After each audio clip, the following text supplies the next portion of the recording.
Welcome back. Climate change threatens as many as 500,000 Vietnamese living along the Mekong River Delta in the country's so-called Rice Bowl. As the typhoon season approaches in Asia, farmers are repairing dikes to prevent storm surges from inundating their fields. Many are already complaining that rising sea levels are causing erosion and contaminating fresh water supplies. Vietnam state-controlled broadcaster VTV4 reports from the southern province of Dinh Bang on the Mekong Delta.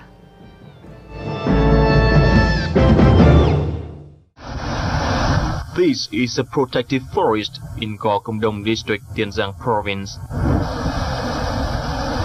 The locals say that sometimes the nearby forest can disappear after just a night. Over the past 8 years, about 56 hectares of the forest have been worn away. Some places have lost all their protected forest. About a quarter of the local dike is now exposed to fierce tides. Some 38,000 hectares are at risk of flood and becoming salinated. People in some local coastal areas are now suffering from the consequences of coastal erosion. In the coastal district of Tân Phú Đông, many local households are thirsty for clean and fresh water. Water has been seriously salinated, so they have to store rainwater for 6 months of the dry season. This 8 cubic meter tank of rainwater maintains 3 family for 3 months, while they are forced to buy the fresh water for the remaining 3. The family obviously must be very efficient when it comes to water use. We have to save water. We only use rainwater for drinking and cooking. The river water is salinated, so we use it for washing and bathing. In this area, the local farmers cultivate only 1 crop of rice during the rainy season because of the salinated water. However, they said the process has recently become more difficult.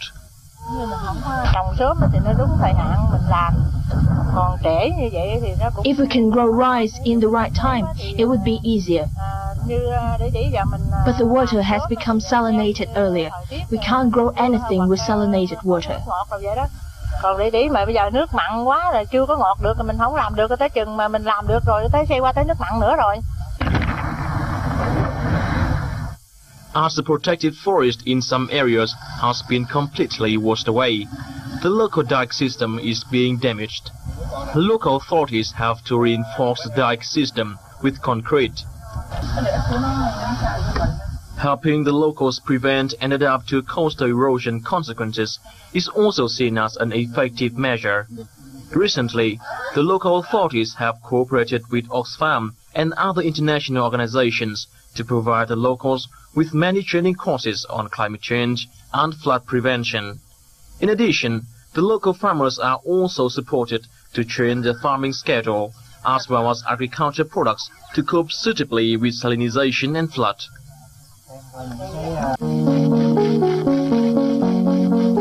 According to the Intergovernmental Panel on Climate Change, sea levels are rising at about 4 millimeters per year worldwide.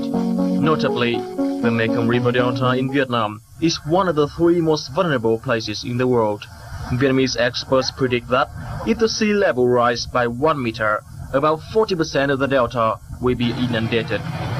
In fact, the impact of the phenomenon is visible now. Ho Chi Minh City, formerly known as Saigon, is home to about 7 million people. The city is less than 3 feet above sea level. According to a study funded by Vietnam and the Netherlands, the city's water and sewage systems are already feeling the effects of rising sea levels. And in China, a land problem of another kind. Only about 13% is suitable for crops. But pollution, soil erosion, and creeping deserts are destroying farmland. In addition, lots of the remaining land is being used for construction, some of it extravagant. Here's China state broadcaster CCTV.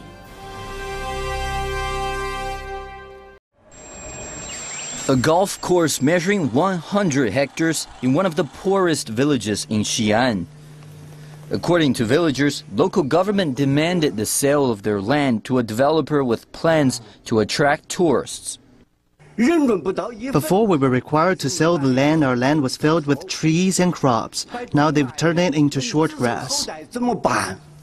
This is not an isolated case. In 2012, 7 golf courses across China were closed due to illegal building, with some registered as ecological parks. A golf course is a project, and local government should be more informed. The reason why they turned a blind eye to those illegal construction projects is a shared motive. Most of the time, local governments and developers share a common interest in making profit. It's a common scenario all over China. A developer pays a large sum of money to the local authorities for a parcel of land and gives only a small amount of money to displaced residents as compensation. The new land regulation is set to forbid these kinds of acts, aiming to tear down illegal construction projects and restore arable land. Wahjun, CCTV.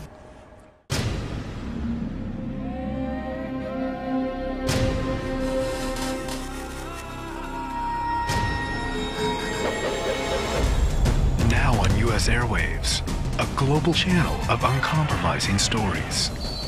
World news, documentaries, entertainment, and culture. Link TV, connecting you to the world. For more information, visit linktv.org.